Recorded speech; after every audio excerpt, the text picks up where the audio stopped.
اس حوالے سے بات کرتے ہیں۔ جی پروفیسر صاحب، آپ ذرا اس پر روشنی ڈالیے گا، روحانیت جو ہے یہ بندہ یا خود بھی اپنے اندر پیدا کر سکتا ہے یا یہ واقعی ہی ایک گاڈ گفٹڈ چیز ہے؟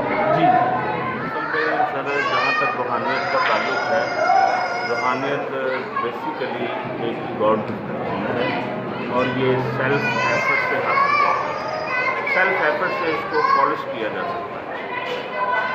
مثال کے طور پر حضور داتا گنج بخش کے پاس ایک شخص آیا، اس نے حضور داتا گنج بخش سے سوال کیا کہ حضور مجھے بتائیے گا کہ روحانیت اور مسٹسزم اور اسپرچولیزم اور روحانیت اور درویشی کیا چیز ہے۔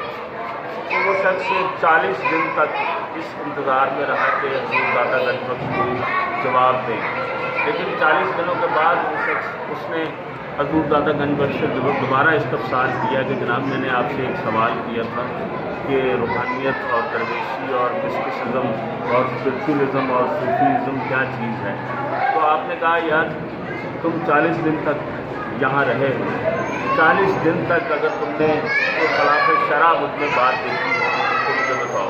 کہا نہیں کوئی ایسی بات نہیں۔ آپ نے کہا اسی کا نام تصوف ہے، اسی کا نام روحانیت ہے، اسی کا نام صوفیزم ہے اور اسی کا نام تصوف ہے اور اسی کا نام مسٹسزم ہے۔ تو میں سمجھتا ہوں روحانیت